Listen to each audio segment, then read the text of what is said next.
नमस्कार साथियों, स्वागत है आप सभी का सत्या एक्सेलेंट यूट्यूब चैनल पे। ये क्वेश्चन मैंने सीआरओ और ट्रांजिस्टर से लिया है जो कि परीक्षा के लिए काफ़ी इम्पोर्टेंट है। और ये सेकेंड ईयर का चैप्टर है सीआरओ तथा ट्रांजिस्टर। ध्यान रखिएगा, ITI second year electrician trade के आप छात्र हैं तो इन क्वेश्चनों को जरूर देखिएगा।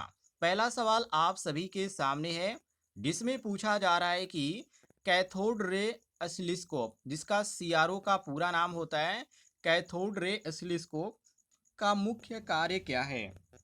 जी हाँ साथियों, सीआरओ का मुख्य कार्य क्या होता है। जैसे कि यहाँ पर ए ऑप्शन दिया गया है, सिग्नल को संग्रहित करना।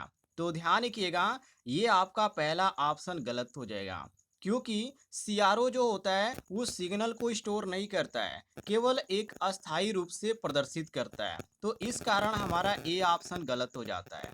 बी ऑप्शन यहाँ पर दिया गया है कि सिग्नल को प्रवर्धित करता है, तो ये भी आपका गलत हो जाएगा, क्योंकि साथियों सीआरओ जो होता है वो क्या करता है, एक प्राथमिक रूप में कार्य बिल्कुल भी नहीं करेगा और प्रवर्तित करने की बात की गई है, तो इस कारण ये और भी यहाँ पे गलत हो जाएगा। और सी ऑप्शन दिया गया है कि सिग्नल को प्रदर्शित करना। तो मैंने आपको अभी बताया कि यहाँ पे सीआरओ का जो काम होता है मुख्य, वो होता है सिग्नल को प्रदर्शित करना, मतलब एक अस्थायी रूप से प्रदर्शित करना इसका काम होता है। जो कि ये इलेक्ट्रॉनिक सिग्नल होते हैं तो विजुअल के रूप में आपको दिखाया जाता है, तो ये आपका बिल्कुल सही हो जाता है। और डी ऑप्शन दिया गया है सिग्नल को उत्पन्न करना, तो ये भी गलत हो जाएगा, क्योंकि यहाँ पे उत्पन्न करना जो काम होता है ये अलग चीज़ है। सिग्नल ये उत्पन्न नहीं करता है सीआरओ, बल्कि यहाँ पर हम कह सकते हैं कि इसका एक फंक्शन जनरेटर होता है वो कार्य करता है, लेकिन सिग्नल बिल्कुल भी यहाँ पर उत्पन्न करने का काम नहीं करता है, तो हम इसको भी गलत मारेंगे। और यहाँ पे जो सही ऑप्शन आपका हो जाएगा वो ऑप्शन नंबर सी हो जाएगा, सिग्नल को प्रदर्शित करना। सी साथियों करेक्ट आंसर हो जाएगा। क्लियर हो गया, आगे बढ़ते हैं।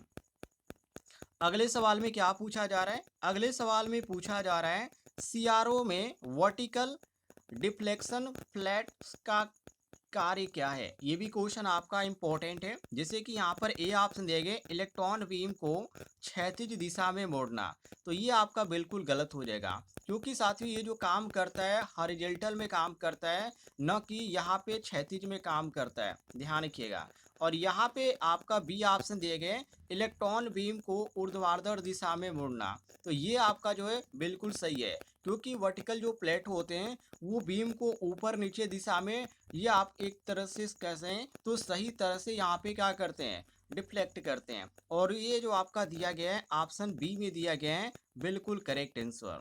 और यहाँ पे सी ऑप्शन दिया गया है इलेक्ट्रॉन बीम की गति को नियंत्रित करना, तो ये आपका गलत हो जाएगा, क्योंकि गति को ये नियंत्रित नहीं करता है, बल्कि इलेक्ट्रॉन गन और जो ग्रिड होता है उसके द्वारा ये प्रदर्शित करता है, तो ये भी आपका गलत हो जाएगा। और डी ऑप्शन देखिए उपयुक्त सभी, तो ऐसे तो ये भी गलत है। तो हम यहाँ पे जो सही ऑप्शन मारेंगे वो ऑप्शन नंबर बी मारेंगे, इलेक्ट्रॉन बीम को ऊर्ध्वाधर दिशा में मोड़ना। क्लियर हो गया, ये आपका बी ऑप्शन करेक्ट आंसर हो जाएगा। आगे बढ़ते हैं साथियों, क्वेश्चन को ध्यान से देख लीजिएगा। अगला क्वेश्चन आप सभी के सामने है, एनपीएन ट्रांजिस्टर में करंट मुख्य रूप से किसके कारण प्रवाहित होता है। जैसे कि यहाँ पे ऑप्शन को हम देखते चलें, तो यहाँ पर पहला ऑप्शन दिया गया इलेक्ट्रॉनों के कारण। तो ध्यान रखिएगा, इलेक्ट्रॉनों के कारण ये आपका बिल्कुल सही है, क्योंकि एनपीएन ट्रांजिस्टर में जो मेजॉरिटी कैरियर होता है वो इलेक्ट्रॉन ही होते हैं और कुछ नहीं होता है, तो इसी कारण हमारा ए ऑप्शन करेक्ट आंसर हो जाएगा। बी ऑप्शन दिए गए होल्स के कारण, तो ये आपका गलत हो जाएगा, क्योंकि पीएनपी ट्रांजिस्टर में होल मेजॉरिटी कैरियर होते हैं, न कि एनपीएन में होते हैं, क्योंकि क्वेश्चन में हमसे एनपीएन में पूछा गया है और यही यहाँ पर पीएनपी में पूछा जाता तो हम यहाँ पे होल्स के कारण हम बता सकते थे, लेकिन एनपीएन में पूछा गया है तो एनपीएन में साथियों नहीं होता है, ध्यान रखिएगा। तो इस कारण यहाँ पर हम बी गलत मारेंगे। सी ऑप्शन दिया गया दोनों के कारण, तो ये तो बिल्कुल गलत है, क्योंकि साथियों ये जो होता है ये दोनों में नहीं होता है, केवल एक ही में होता है, इसी कारण हम यहाँ पे इसको भी गलत मारेंगे। और डी ऑप्शन दिया गया कि न तो इलेक्ट्रॉन और न ही होल्स के कारण, तो ये भी गलत है, क्योंकि किसी में एक में यहाँ पे आवश्यक रूप से ये होता ही है, न कि यहाँ पे दोनों में नहीं होता है, तो इसी कारण यहाँ पर ये भी गलत हो जाता है। और जो सही ऑप्शन होगा वो ऑप्शन नंबर ए होगा, इलेक्ट्रॉनों के कारण। ये साथियों हमारा करेक्ट आंसर हो जाएगा। आगे बढ़ते हैं अगले सवाल को, देखिए सवाल नंबर 4 को। जिसमें पूछा जा रहा है कि ट्रांजिस्टर का मुख्य उपयोग क्या है। ये भी क्वेश्चन आपका काफी इंपॉर्टेंट है। देखिए, ए ऑप्शन दिया गया प्रवर्धन, तो ये आपका ए ऑप्शन बिल्कुल सही हो जाएगा, क्योंकि ट्रांजिस्टर का जो उपयोग है वो सिग्नल को प्रदर्शित करने के लिए किया जाता है, मतलब एक तरह से प्रवर्धन के रूप में ये कार्य करता है। तो हम यहाँ पे ए ऑप्शन करेक्ट आंसर मारेंगे। बी ऑप्शन देंगे स्विचिंग, तो स्विचिंग भी आपका सही हो जाएगा, क्योंकि एक तरह से क्या आता है, एक डिजिटल ये इलेक्ट्रॉनिक्स होता है जो कि स्विचिंग के रूप में कार्य करता है, तो ये भी आपका सही हो जाता है। और सी ऑप्शन देखिए वोल्टेज रेगुलेशन, तो वोल्टेज रेगुलेशन बिल्कुल गलत हो जाएगा, क्योंकि साथियों वोल्टेज रेगुलेटर जो होता है एक तरह से जेनर डायोड और जो आईसी रेगुलेटर्स होता है उसके तौर पे उपयोग किया जाता है। तो इस कारण हम यहाँ पे सी ऑप्शन को गलत मार देंगे, और सही जो होगा वो ए और बी ऑप्शन होगा। तो यहाँ पे नीचे आपको देखने को मिलता है ए और बी सही, तो ये आपका डी ऑप्शन करेक्ट आंसर हो जाएगा, कि जो ए ऑप्शन दिया गया और जो बी ऑप्शन दिया गया है ये दोनों ऑप्शन हमारा क्या है, बिल्कुल सही है। तो डी ऑप्शन हम करेक्ट आंसर मारेंगे। क्लियर हो गया साथियों, आगे बढ़ते हैं। अगले सवाल में क्या पूछा जा रहा है, अगले सवाल में पूछा जा रहा है बीजेटी। बीजेटी का पूरा नाम क्या होता है साथियों, ध्यान से इसको देख लीजिएगा, ये ट्रांजिस्टर से संबंधित है। तो ट्रांजिस्टर में बहुत सारे आपको ट्रांजिस्टर का नाम देखने को मिलेंगे, तो उसका फुल नेम भी आप जानते चलिए। यहाँ पे बीजेटी का पूरा नाम होता है बाईपोलर जंक्शन ट्रांजिस्टर, ध्यान रखिएगा। और इसमें पूछा जा रहा है कि में बेस का कार्य क्या होता है। जो बेस होता है साथियों उसका कार्य पूछा जा रहा है। तो इसका कार्य होता है जो कि करंट को क्या करना, एक नियंत्रित करना, कंट्रोल करना। यहाँ पर पहला ही ऑप्शन आपको देखने को मिल रहा है कि मुख्य करंट को नियंत्रित करना, ये आपका ए ऑप्शन सही हो जाएगा, क्योंकि साथियों बेस वोल्टेज और जो करंट होता है उसी के अनुसार एमीटर कलेक्टर करंट को नियंत्रित करता है। और क्वेश्चन में भी हमसे यही पूछा जा रहा है कि बीजेटी में बेस का कार्य क्या होता है, तो इसका कार्य होता है मुख्य करंट को नियंत्रित करना। ए ऑप्शन हमारा सही हो जाएगा। और बी ऑप्शन को भी देख लीजिए, इसमें कहा जा रहा है कि मुख्य करंट को प्रवाहित करना, तो ये आपका बिल्कुल गलत हो जाएगा। गलत इसलिए हो जाएगा कि मुख्य करंट जो होता है वो कलेक्टर और एमीटर के बीच प्रवाहित होता है, तो इसका जो यहाँ पे बेस से कोई भी लेना देना नहीं होता है, तो इसी कारण हमारा यहाँ पे गलत हो जाएगा। सी ऑप्शन दिया गया केवल करंट और अवरुद्ध करना। अवरुद्ध यहाँ पर करने का मतलब रोकने की बात किया जा रहा है, तो ध्यान रखिएगा बेस जो होता है करंट को पूरी तरह से अवरुद्ध नहीं करता है, तो इसी कारण ये भी हमारा गलत हो जाता है। और डी ऑप्शन देखिए केवल वोल्टेज को नियंत्रित करना, तो ये ऑप्शन जो है बिल्कुल गलत है, क्योंकि करंट और वोल्टेज दोनों को ये नियंत्रित करना है, किसी एक को नहीं करता है। तो यहाँ पर हम मारेंगे, जो सही आंसर होगा वो ए ऑप्शन। ए ऑप्शन हमारा सही हो जाता है, मुख्य करंट को नियंत्रित करना। क्लियर हो गया, ए ऑप्शन सही हो जाएगा। अब यहाँ पे नीचे क्वेश्चन नंबर 6, इसको भी ध्यान से देख लीजिए। इसमें पूछा जा रहा है सीआरओ में इलेक्ट्रॉन बीम को क्षैतिज रूप में स्कैन करने के लिए किसका उपयोग किया जाता है। तो स्कैन करने की बात की गई है, तो स्कैन करने के लिए हम क्या करते हैं, हॉरिजॉन्टल डिफ्लेक्शन फ्लैट्स का उपयोग करते हैं। ध्यान रखिएगा, हॉरिजॉन्टल डिफ्लेक्शन फ्लैट्स का, जो कि यहाँ पर आपको देखने को मिल जाता है ऑप्शन बी में। ऑप्शन बी में आपको देखने को मिल जाता है, यहाँ पर आपका बी ऑप्शन सही हो जाएगा। बाकी और भी बहुत सारे ऑप्शन दिए गए हैं, जैसे कि यहाँ पर ए ऑप्शन दिया गया है वर्टिकल डिफ्लेक्शन फ्लैट, तो वर्टिकल डिफ्लेक्शन जो है ये आपका गलत हो जाएगा, क्योंकि ये जो होता है बीम में होता है, जो बीम होता है उस बीम को ऊर्ध्वाधर दिशा में डिफ्लेक्ट करता है। तो यहाँ पे इसका जो इलेक्ट्रॉन बीम होता है और को जो क्षैतिज की बात की गई तो उससे कोई भी संबंध नहीं होता है, तो इस कारण ये हमारा गलत हो जाता है। और डी या सी ऑप्शन में यहाँ पे ग्रिड दिया गया है, तो ग्रिड भी आपका गलत हो जाएगा, क्योंकि जो ग्रिड होता है वो बीम की तीव्रता को नियंत्रित करता है, न कि यहाँ पे साथियों यहाँ पर इसका क्षैतिज से और इलेक्ट्रॉन से कोई भी यहाँ पे मतलब होता है। और यहाँ पे डी ऑप्शन दिए गए कैथोड, तो कैथोड भी गलत हो जाएगा, क्योंकि कैथोड जो होता है वो इलेक्ट्रॉनों को उत्पन्न करता है, तो ये आपका सही हो जाता है ऑप्शन नंबर बी, बिल्कुल correct answer, horizontal deflection flats, B option हम करेक्ट आंसर मारेंगे। क्लियर हो गया साथियों, आगे देखते हैं। अगले सवाल में क्या पूछा जा रहा है, सवाल नंबर 7। सवाल नंबर 7 है, इसमें पूछा जा रहा है कि सीआरओ का उपयोग मुख्य रूप से कहाँ किया जाता है। देखिए, जैसे कि पहला यहाँ पर दिया गया सिग्नल एनालिसिस, तो यहाँ पे सिग्नल एनालिसिस जो पहला ऑप्शन यहाँ पर आपको देखने को मिल जाता है, ये आपका जो है बिल्कुल सही हो जाता है, क्योंकि सिग्नल में इसका उपयोग किया जाता है। सिग्नल एनालिसिस, ध्यान रखिएगा इस बात को।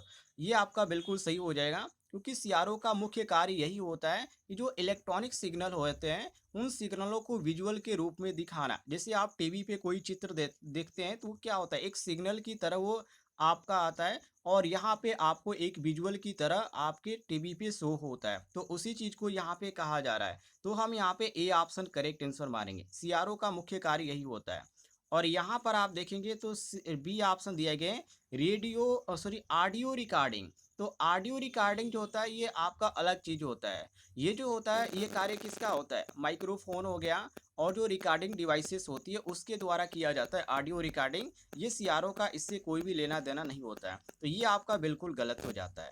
और यहाँ पे सी ऑप्शन देखिए कि पावर सप्लाई डिजाइन। तो ये पावर सप्लाई डिजाइन तो इसमें ऑप्शन में ये नहीं होना चाहिए, क्योंकि ये बिल्कुल गलत है। क्योंकि आपको पता होना चाहिए कि जो पावर सप्लाई होता है वो पावर सप्लाई टेस्टिंग के लिए सीआरओ का उपयोग किया जा सकता है, लेकिन इसका जो प्राथमिक उपयोग है उसके लिए यहाँ पे बिल्कुल भी नहीं किया जाता है पावर सप्लाई का। तो इस कारण ये भी गलत हो जाता है।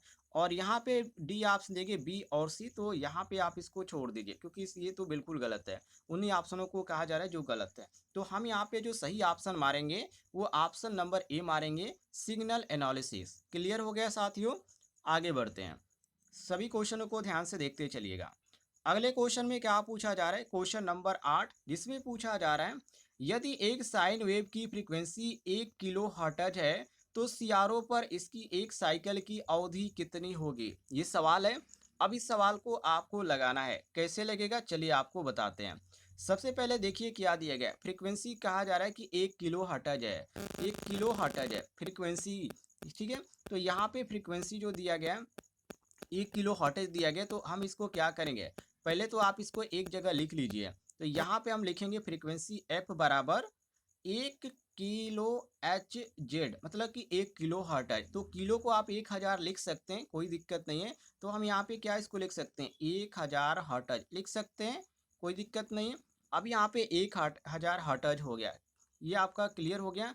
अब यहाँ पे कहा जा रहा है आगे क्वेश्चन में कि इसकी एक साइकिल की अवधि, अवधि का मतलब यहाँ पे समय, और समय को किसी से इंडिकेट किया जाता है, टी से इंडिकेट किया जाता है। तो यहाँ पे 1 किलो हर्ट्ज है, तो यहाँ पे हमारा जो हो जाएगा साथियों, यदि टी बराबर 1 है तो यहाँ पे 1 बटे ये आपका हो जाएगा 1000। ठीक है, ध्यान से देखिएगा। अब इसको देखिए भाग दीजिए तो ये आपका किसमें है, दशमलव में आएगा, जो कि 0 दशमलव आ जाएगा, 001 आ जाएगा, 0.001 आ जाएगा, ये सेकेंड में। अब यहाँ पे ये जो सेकेंड है इसको आप मिली सेकेंड में बदल दीजिए, तो ये आपका जो आ जाएगा 1 मिली सेकेंड आ जाएगा। कितना आ जाएगा साथियों, 1 मिली सेकेंड। और 1 मिली सेकेंड जो ऑप्शन में दिया गया है वो आपको एक ऑप्शन बी ऑप्शन में देखने को मिल रहा है। तो ये आपका सही हो जाता है, बी ऑप्शन बिल्कुल करेक्ट आंसर। ध्यान रखिएगा। अब यहाँ पे बहुत सारे छात्र ये कहेंगे कि आपने 1 बटे यहाँ पे 1000 कैसे कर दिया। तो देखिए, किसी भी वेव की अवधि निकालने का हमारा जो सूत्र होता है वो सूत्र होता है कि क्या, टी बराबर 1 अपान फ्रीक्वेंसी। टी बराबर मतलब कि समय बराबर 1 अपान फ्रीक्वेंसी, ये अवधि निकालने का सूत्र होता है। तो इस सूत्र को भी आप ध्यान रखिएगा, क्योंकि इस सूत्र के द्वारा ही आप ऐसे सवालों को लगा पाएंगे, कोई अदर सूत्र नहीं है, ध्यान रखिएगा। तो ये आपका सही हो जाता है ऑप्शन बी, बिल्कुल करेक्ट आंसर। आगे बढ़ते हैं अगले सवाल को देखिए, सवाल नंबर 9 को, जिसमें पूछा जा रहा है कि ट्रांजिस्टर के कौन से टर्मिनल होते हैं, जैसे कि बेस गेट सोर्स, या कैथोड एनोड गेट, या बेस एमिटर कलेक्टर, या ड्रेन गेट सोर्स। तो ये आपका अलग अलग ऑप्शन दिया गया है। तो यदि टर्मिनल की हम बात करें तो टर्मिनल में जो होता है ट्रांजिस्टर में, बेस एमिटर और कलेक्टर ही होता है, अलग कोई चीज़ें नहीं होती है। और यहाँ पे आपको सी ऑप्शन भी देखने को मिल जाता है, बेस एमिटर कलेक्टर। तो ये हमारा सही हो जाता है सी। बाकी यहाँ पे जो दिया गया है, जैसे कि पहला ऑप्शन को हम ध्यान से देखें तो यहाँ पर दिया गया है बेस गेट और सोर्स। तो बेस गेट जो सोर्स होता है वो अलग डिवाइस में होता है, ये किस में होता है, एफ में होता है साथियों, एफ में होता है। एफ में जिसका पूरा नाम होता है field effect transistor, base gate source जो होता है वो एफईटी में देखने को मिलता है, इसमें ये टर्मिनल होते हैं। तो बेस गेट और सोर्स पूछा जाए तो एफईटी को आप ध्यान रखिएगा, बे यहाँ पर जिसको हम फील्ड इफेक्ट ट्रांजिस्टर बोलते हैं। और यहाँ पे जो आपका बी ऑप्शन दिया गया है कैथोड एनोड गेट, तो कैथोड एनोड जो गेट होता है ये किसका होता है, एससीआर का होता है। किसका होता है साथियों, एससीआर का होता है, सिलिकॉन कंट्रोल्ड रेक्टिफायर का होता है, ध्यान रखिएगा। और यहाँ पे बेस एमिटर कलेक्टर है जो कि ये ट्रांजिस्टर का होता है, जो कि मैंने आपको अभी बताया। और यहाँ पे नीचे डी ऑप्शन दिए गए ड्रेन गेट सोर्स, तो ड्रेन गेट जो सोर्स होता है ये मोसफेट के टर्मिनल है, ना कि यहाँ पे ट्रांजिस्टर के टर्मिनल है। तो हम यहाँ पे इसको गलत मार देंगे। बाकी आप ध्यान रखते चलिएगा, जब बेस गेट सोर्स का पूछा जाए तो आप एफईटी को ध्यान रखिएगा। यहाँ पर मैं लिखते चलूँ, ये आपका किसका है, एफईटी का है, फील्ड इफेक्ट ट्रांजिस्टर का। कैथोड एनोड और गेट किसका है, तो ये आपका एससीआर का है। और बेस एमिटर ट्रांजिस्टर किसका है, तो ये सॉरी बेस एमिटर कलेक्टर किसका है, तो ये आपका ट्रांजिस्टर का है। और ड्रेन गेट सोर्स किसका है साथियों, तो ये आपका मोसफेट का है। किसका है, MOSFET, ध्यान रखिएगा, मोसफेट जिसको बोला जाता है। तो ये अलग अलग यहाँ पे इसका जो होते हैं टर्मिनल होते हैं, सब कुछ मैंने आपको क्रम से बता दिया। और सही जो आपका सही हो जाएगा क्वेश्चन के अनुसार, वो आपका सी ऑप्शन करेक्ट आंसर हो जाएगा। आगे बढ़ते हैं, अगले सवाल को देखिए। सवाल नंबर 10, सवाल नंबर 10 में पूछा जा रहा है कि ट्रांजिस्टर के लिए बीटा जो होता है वो क्या दर्शाता है।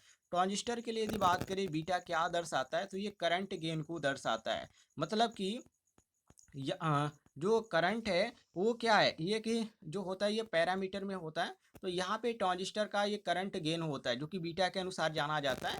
और दर्शाने की यदि बात करें तो ये बीटा से दर्शाया जाता है। और एक इसका सूत्र भी होता है जो कि बीटा बराबर IC/IB इसका सूत्र होता है। इस पर सवाल भी आपको देंगे जो कि अगली वीडियो में आएगा, तो आप अगले वीडियो का इंतजार भी कीजिएगा। और यहाँ पे करंट गेन जो आपका हो जाता है, ये क्वेश्चन का ये आंसर हो जाता है जो कि बी ऑप्शन दिया गया है। और यहाँ पे आपका ए ऑप्शन दिया गया वोल्टेज गेन, तो वोल्टेज गेन जो होता है वो बीटा वोल्टेज गेन का बिल्कुल भी नहीं दर्शाता, ये अलग चीज होता है। और यहाँ पे सी ऑप्शन में पावर गेन दिया गया है, तो पावर गेन का जो संबंध होता है वो अल्फा बीटा दोनों से होता है। तो यहाँ पे पावर गेन जो है बीटा से केवल नहीं है, ये आपका जो हो जाता है अल्फा बीटा दोनों से हो जाता है, तो ये आपका अलग है, तो ये भी गलत हो जाता है। और फ्रीक्वेंसी गेन यहाँ पे दिया गया ऑप्शन में, तो फ्रीक्वेंसी गेन भी गलत हो जाता है क्योंकि फ्रीक्वेंसी का प्रभाव से इसका कोई भी यहाँ पे संबंध नहीं होता है। तो यहाँ पे हम इसको भी गलत मार देंगे। और जो सही ऑप्शन होगा वो हमारा ऑप्शन बी हो जाएगा, जो कि यहाँ पर आपको बी ऑप्शन देखने को मिल जाता है, करंट गेन। क्लियर हो गया साथियों, आगे बढ़ते हैं। अगले सवाल में पूछा जा रहा है कि पीएनपी ट्रांजिस्टर में करंट का प्रवाह मुख्य रूप से कैसे होता है, इलेक्ट्रॉनों के द्वारा या होल्स के द्वारा या इलेक्ट्रॉनों और होल्स दोनों के द्वारा या न तो इलेक्ट्रॉनों और न ही होल्स के द्वारा। पीएनपी ट्रांजिस्टर की बात किया जा रहा है, तो देखिए इलेक्ट्रॉनों के द्वारा कहना बिल्कुल गलत हो जाएगा, जैसे कि ए ऑप्शन दिया गया कि इलेक्ट्रॉनों के द्वारा, तो ये गलत हो जाएगा क्योंकि पीएनपी ट्रांजिस्टर में जो होल मेजॉरिटी होता है वो कैरियर होता है, ठीक है, ध्यान रखिएगा। तो इस कारण ये हमारा पहला ऑप्शन ही गलत हो जाएगा। और ये बी ऑप्शन दिया गया होल्स के द्वारा, तो ये बिल्कुल सही है। पिछले क्वेश्चनों में मैंने आपको एनपीएन के बारे में बताया था, तो उसमें अलग चीज़ थी। और ये आपका पीएनपी ट्रांजिस्टर है, तो ये आपका अलग चीज़ है, ध्यान रखिएगा। एनपीएन और पीएनपी में बहुत ही ज़्यादा अंतर होता है। तो ये आपका बी ऑप्शन बिल्कुल सही हो जाएगा, होल्स के द्वारा। क्योंकि पीएनपी ट्रांजिस्टर में करंट का जो प्रवाह होता है वो जो होता है वो मुख्य रूप से होल्स के कारण ही होता है। इस कारण यहाँ पर हमारा सही हो जाता है बी ऑप्शन। और यहाँ पे क्वेश्चन में भी हमसे यही पूछा जा रहा है कि पीएनपी ट्रांजिस्टर में करंट का प्रवाह मुख्य रूप से कैसे होता है, तो होल्स के द्वारा होता है। बी ऑप्शन हमारा सही हो जाता है। आगे यहाँ पे अगले ऑप्शन में कहा जा रहा है इलेक्ट्रॉनों और होल्स दोनों के द्वारा, तो दोनों को यहाँ पे कहना बिल्कुल गलत हो जाएगा क्योंकि जो इसका मेजॉरिटी कैरियर है वो केवल होल्स पे निर्भर नहीं करता है। इस कारण इसको भी हम यहाँ पे गलत मार देंगे। और डी ऑप्शन कह रहे हैं न तो इलेक्ट्रॉनों और न ही होल्स के द्वारा, तो ये भी कहना बिल्कुल गलत है क्योंकि करंट न किसी कैरियर पे प्रवाहित होता ही है। तो यहाँ पे ऐसा कहना गलत हो जाएगा कि इलेक्ट्रॉनों और न ही होल्स के द्वारा, तो ये भी आपका गलत हो जाता है। जो सही ऑप्शन होगा वो केवल ऑप्शन बी होगा, होल्स के द्वारा। क्लियर हो गया, ये आपका बी ऑप्शन करेक्ट आंसर। आगे यहाँ पे नीचे क्वेश्चन एक और है, ध्यान से देखिएगा, छोटा क्वेश्चन है। इसमें पूछा जा रहा है यदि ट्रांजिस्टर संतृप्त अवस्था में है तो कलेक्टर एमिटर वोल्टेज होगा। मैंने जो ट्रांजिस्टर है एक संतृप्त मतलब कि एक श्वसन स्थिति में है, तो उस समय जो होगा वो कलेक्टर एमिटर वोल्टेज उसका कैसा होगा। काफ़ी इंपॉर्टेंट क्वेश्चन है, थोड़ा सा सोचने और समझने वाला क्वेश्चन है, ध्यान से देखिएगा। यहाँ पर पहला ऑप्शन कहा जा रहा है कि बहुत ही अधिक होगा, तो अधिक कैसे होगा, ये गलत हो जाएगा, क्योंकि जो संतृप्त अवस्था होती है उसमें कलेक्टर जो होता है वो एमिटर वोल्टेज वहाँ पे न्यूनतम देखने को मिलता है, मतलब कि बहुत ही कम यहाँ पे वोल्टेज देखने को मिलता है। लेकिन यहाँ पर पहले ही ऑप्शन कहा जा रहा है कि बहुत ही गलत अधिक, तो ये आपका गलत हो जाएगा। और बी ऑप्शन कहा जा रहा है कि बहुत ही कम, तो ये आपका सही हो जाएगा। क्योंकि साथियों जो संतृप्त अवस्था होती है उसमें जो आपको देखने को मिलता है इसका वोल्टेज वो आपका होता है 0 दशमलव, मैं यहाँ पे लिख देता हूँ। जो कम की बात किया गया तो बहुत ही कम में कितना होता है, 0.2 वोल्ट से ये आपका 0.3 वोल्ट तक होता है, ये कम, इतना ही कम होता है। और यहाँ पे दिया गया सी ऑप्शन मिड रेंज में, मिड रेंज में कहना भी गलत हो जाएगा, क्योंकि इसमें एक्टिव मोड होते हैं, जो कि एक्टिव मोड के लिए आपका जो होता है वो आपका सही होता है, तो यहाँ पे मिड रेंज नहीं कह सकते हैं, तो ये आपका बिल्कुल गलत हो जाएगा। और डी ऑप्शन देंगे शून्य, तो शून्य तो ये बिल्कुल पूरी तरह से गलत हो जाएगा, क्योंकि शून्य कहने का मतलब ये है कि पूरी तरह से बंद अवस्था होता है, तो ये कहना बिल्कुल गलत है। तो हम यहाँ पे डी ऑप्शन भी गलत मारेंगे। और जो सही ऑप्शन हो जाएगा वो ऑप्शन नंबर बी हो जाएगा, ध्यान रखिएगा, बहुत ही कम। क्लियर हो गया साथियों। आगे देखते हैं सवाल नंबर 13 को, जिसमें पूछा जा रहा है कि सीआरओ में टाइम बेस जनरेटर का कार्य क्या है। टाइम बेस जनरेटर के बारे में पूछा जा रहा है। तो टाइम बेस्ड जनरेटर जो होता है ये अलग चीज़ होता है, जो कि इलेक्ट्रॉन जो होते हैं और जो बीम होता है उसको क्षैतिज रूप में स्कैन करना इसका काम होता है, और उसी कार्य को यहाँ पे पूछा जा रहा है। अब यहाँ पे ऑप्शन कौन सा है, देखिए यहाँ पे सी ऑप्शन दिया गया है। तो इलेक्ट्रॉन बीम को क्षैतिज रूप में स्कैन करना, मतलब कि टाइम बेस्ड जनरेटर जो जो सातुत वेव फॉर्म होता है ये आपका बनाता है, जो बीम को क्या करता है, नियंत्रित रूप से क्षैतिज दिशा में स्कैन करता है। और यहाँ पे उसी चीज़ को यहाँ पे ऑप्शन में कहा जा रहा है, तो हम यहाँ पे सी ऑप्शन करेक्ट आंसर मारेंगे। बाकी यहाँ पे कहा जा रहा है कि वोल्टेज को बढ़ाना ए ऑप्शन में, तो देखिए ये आपका गलत हो जाएगा कहना, वोल्टेज को बढ़ाना कहना गलत हो जाएगा, क्योंकि टाइम बेस्ड जो जनरेटर होता है वो वोल्टेज बढ़ाने से कोई भी संबंध नहीं रखता है, ना ही घटाने से संबंध रखता है, तो इसी कारण ये आपका पहला ऑप्शन ही गलत हो जाएगा। चलिए ये क्लियर हो गया, ऑप्शन सी हमारा करेक्ट आंसर हो जाएगा। अब यहाँ पर देखिए क्वेश्चन नंबर 14 को, जो कि यहाँ पे नीचे कवर हुआ है।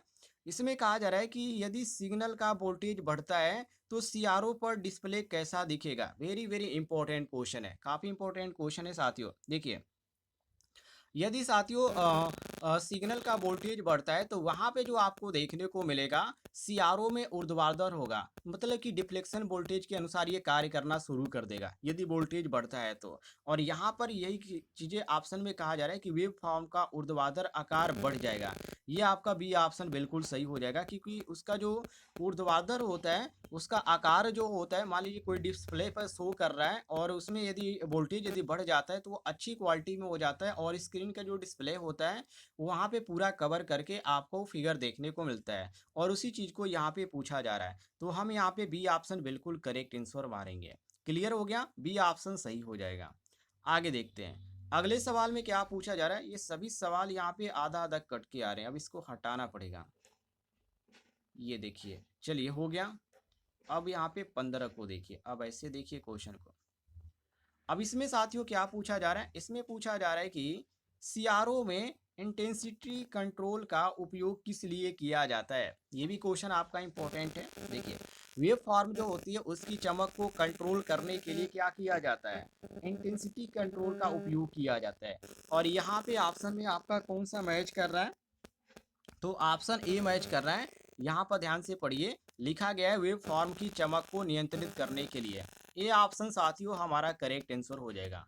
बाकी यहाँ पे बी ऑप्शन कंफ्यूज करने के लिए यहाँ पे दिया गया है कि इलेक्ट्रॉन बीम की गति बढ़ाने के लिए, तो ये बिल्कुल यहाँ पे गलत हो जाएगा, क्योंकि इसका जो कार्य होता है एक्स, और जो वाई डिफ्लेक्स होता है उसको प्लेट्स का ये कार्य होता है इलेक्ट्रॉन की गति बढ़ाने का, न कि यहाँ पे इंसिटी कंट्रोल का होता है, तो इस कारण इसको भी हम यहाँ पे गलत मार देंगे।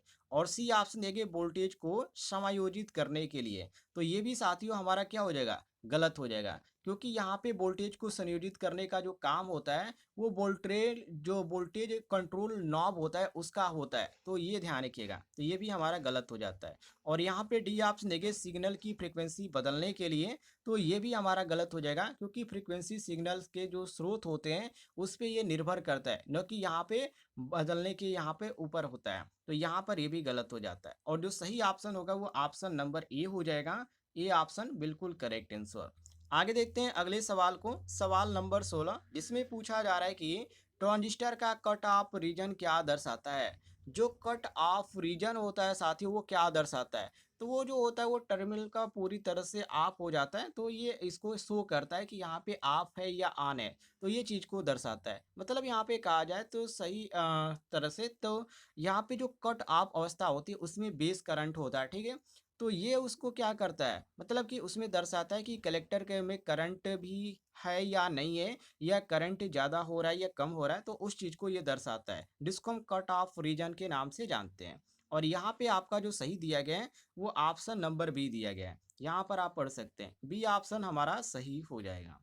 आगे देखते हैं अगले सवाल को, सवाल नंबर 17, जिसमें पूछा जा रहा है कि एन यदि एनपीएन ट्रांजिस्टर की एमिटर फ्लोअर के रूप में उपयोग किया जाए तो आउटपुट वोल्टेज कहाँ से लिया जाता है, ये भी क्वेश्चन आपका इंपॉर्टेंट है। तो आउटपुट वोल्टेज की यदि बात किया गया तो ये एमीटर से होगा। कहाँ से होगा साथियों, एमीटर से होगा, क्योंकि एमीटर फ्लोअर में आउटपुट एमीटर से लेने का यही कारण है, क्योंकि इनमें जो होता है इनपुट क्या होता है, इनपुट के ये बराबर माना जाता है, मतलब इसमें जो आपका अमीटर में लिया जाता है, जो अमीटर फ्लोअर होता है जिसमें आउटपुट लिया जाता है एमीटर से, ये जो आपका आउटपुट है वो इनपुट के क्या बराबर होता है, जिसी कारण यहाँ से लिया जाता है। तो उसी चीज़ को यहाँ पे पूछा जा रहा है, तो हम यहाँ पे कहेंगे ऑप्शन सी जो दिया गया है एमीटर से, ये हमारा सी ऑप्शन सही हो जाता है। आगे देखते हैं अगले सवाल में पूछा जा रहा है कि ट्रांजिस्टर को एम्पलीफायर के रूप में उपयोग करने पर गेन किस पर निर्भर करता है।